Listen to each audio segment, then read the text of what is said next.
Bonsoir, au sommaire de ce JT.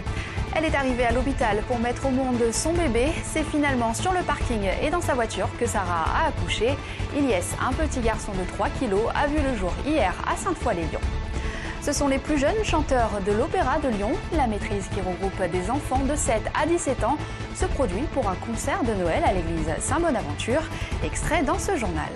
Et enfin, Jean-Jacques Ayran réagit après l'annonce de la création d'une métropole européenne par le Grand Lyon et le département. Il sera en direct dans un instant avec Jean-Marc Roffa.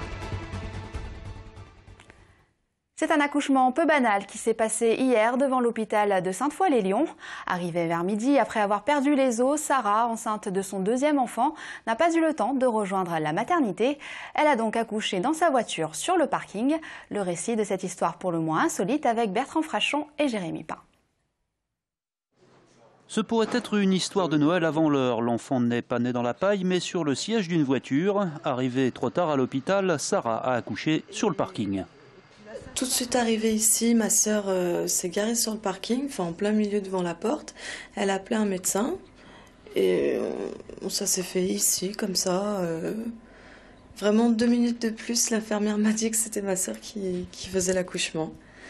Ils ont vérifié d'abord s'ils pouvaient la monter en chambre. Ils ont dit qu'il fallait qu'elle accouche sur place. Du coup, on a dû mettre le chauffage pour le petit. Et en 3 minutes, c'était fait. Elle avait accouché. Aujourd'hui, la maman et le bébé, prénommé Ilyes, se portent bien. Le bébé était presque là, donc voilà, on a juste eu à l'accueillir in extremis pour pas qu'il naisse tout seul dans la voiture. Heureusement, par chance quand même, quand ça va vite comme ça, c'est que ça se passe très très bien. On a vite emmené le bébé pour qu'il n'ait pas froid, et puis après la maman l'a mise au chaud aussi. Ça va super bien, lui il est en pleine forme normalement. Moi c'est pareil, c'est vraiment un accouchement rêvé. Moi Non, c'est parfait. Et des accouchements rocambolesques, les sages-femmes en ont vu d'autres dans cet hôpital. Oui, la nuit, sur un drap, sur la pelouse, dans le jardin, oui. Effectivement, c'était un peu plus compliqué que dans la voiture, mais bon, voilà, ça arrive de temps en temps. Justice, on a appris ce soir que l'auteur présumé du triple meurtre de Vienne, survenu le 15 novembre dernier, risque la peine de mort en Tunisie, où il a été arrêté. Faisal Fakraoui sera jugé pour homicide avec préméditation. Une petite centaine de personnes pour soutenir Baby et Népal. Ça s'est passé cet après-midi au parc de la Tête d'Or.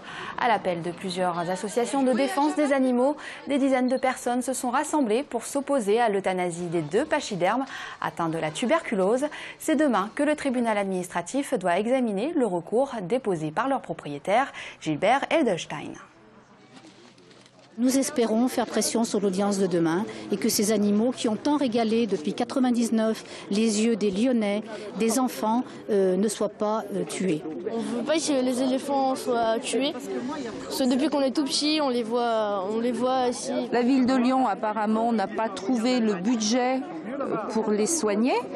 Mais quand on voit le budget qui est alloué pour dépenser des sommes folles pour la fête des Lumières, on peut quand même se poser des questions. Je trouve qu'on ne donne pas l'impression de devoir faire un maximum pour les garder. Tracé court ou tracé long, le débat sur l'anneau des sciences se poursuit. Hier, une nouvelle réunion d'information s'est tenue dans le 5e arrondissement de Lyon. Gérard Collomb, qui a déjà opté pour le tracé court du tronçon ouest du périphérique, était présent pour exposer ses arguments. Mais le débat public, c'est aussi l'occasion d'entendre les arguments des autres maires de l'agglomération. À l'image de François-Noël Buffet, le maire d'Oulin milite lui pour un tracé long, plus favorable à sa commune. Jean-Jacques Ayran sort de sa réserve. Il réagit après l'annonce de Gérard Collomb et Michel Mercier sur la création d'une grande métropole lyonnaise. Il regrette de ne pas avoir été consulté. On le retrouve tout de suite en compagnie de Jean-Marc Roffa. Justement, nous sommes dans le bureau de Jean-Jacques Ayran, ici à la région, pour avoir tout de suite votre réaction. Lorsque vous reprochez, c'est ce manque de concertation. Alors pourquoi on ne vous a pas consulté? C'est une entente entre M. Mercier et M. Collomb. Une entente département Grand Lyon, la région a priori n'est pas concernée, il aurait été de bonne manière, et je crois que beaucoup d'élus se sont émus, qu'il y ait une concertation avant, que l'on puisse discuter les objectifs, ça aurait été au moins quelque chose de partagé plutôt que de faire un espèce de coup de théâtre qui provoque d'ailleurs beaucoup de réactions. Alors on le voit, les cartes vont être redistribuées entre le Grand Lyon et la région Rhône-Alpes. À quelle place est-ce que vous allez perdre des compétences? A priori, le département va disparaître sur le territoire du Grand Lyon, c'est-à-dire que ces compétences vont être reprises par le Grand Lyon. Il s'agit des collèges, il s'agit de l'action sociale, c'est très important, il peut s'agir de la voirie. La région ne devrait pas être concernée. Mais on entend une petite musique qui dit mais on voudrait aussi prendre des compétences à la région et en particulier dans le domaine économique. Moi je tiens à dire que cela ne peut pas se produire. Et je mets en alerte le gouvernement. J'ai écrit dans ce sens à la ministre, Madame Lebranchu, pour dire la région intervient déjà sur le territoire du Grand Lyon, en cohérence, en cohésion avec le Grand Lyon. Nous avons un certain nombre de financements sur les entreprises, sur des grands projets. Pourquoi vouloir remettre en cause ce qui existe? Et puis surtout parce qu'on ne peut pas faire du Grand Lyon quelque chose à part dans la région Rhône-Alpes. La force de la région Rhône-Alpes, 6 200 000 habitants, c'est de pouvoir travailler en réseau. Au fond, les grands projets ici à Lyon ne seraient pas valables s'il n'y a pas l'économie de Grenoble, l'économie de Saint-Étienne. On ne peut pas être seul, isolé dans un territoire. Justement, est-ce que vous êtes pour ou contre ces super métropoles qui sont en train de se mettre en place au niveau du territoire? Moi je dis, s'il y a des métropoles fortes, la métropole ne peut être forte que s'il y a une région forte. Et donc la région Rhône-Alpes est là. Et nous avons manifesté sur l'économie que nous étions les premiers partenaires des entreprises en Rhône-Alpes. Très bien. Eh bien, pour faire entendre la voix de la région, Monsieur Kéran va rencontrer dans la Drôme vendredi notre Premier ministre pour faire et défendre notre territoire régional.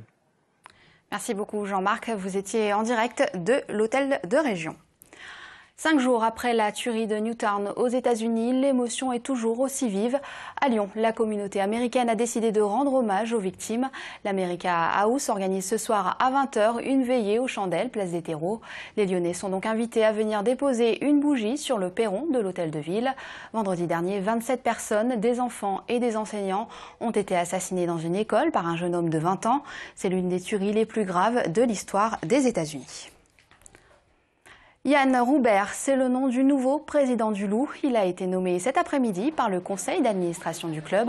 Yvan Pathé a annoncé son départ ce matin, officiellement pour des raisons personnelles. Une décision qui intervient alors que l'équipe lyonnaise affiche de mauvais résultats depuis sa relégation en Pro D2.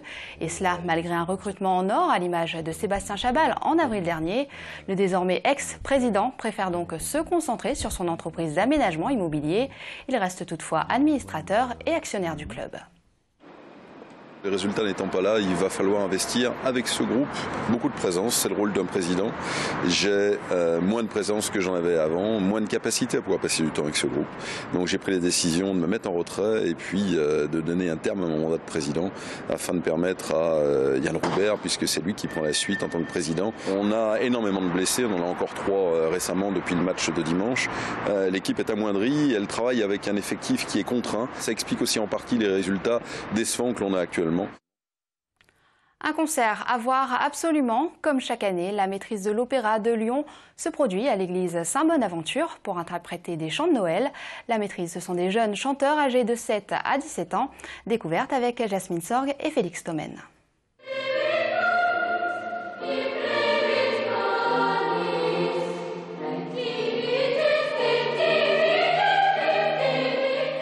Comme chaque année, la maîtrise de l'Opéra de Lyon donne son concert de Noël. À côté des chants traditionnels, un répertoire très complet qui explore beaucoup le classique, Brahms, Bizet, Vivaldi ou encore Fauré.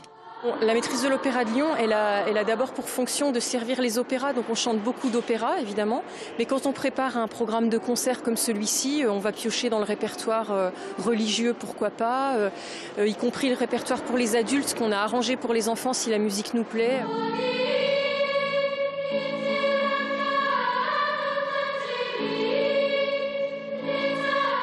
Ils sont plus d'une centaine, comme chaque année, de 7 à 17 ans, à participer à ce concert de Noël. Des enfants qui poursuivent leur scolarité en horaire aménagé à l'opéra, ou à côté de l'enseignement général, ils reçoivent également une éducation musicale et scénique dont ils font ici profiter le public. Le but premier, c'est d'avoir un moment de concert avec pratiquement l'intégralité de la maîtrise. Il ne nous manque que les CE1 cette année. D'habitude, on n'a même pas les CE2, donc là on les regroupe tous ensemble. À noter que la maîtrise de l'opéra se produira une nouvelle fois en concert ce dimanche à l'église Saint-Bonaventure.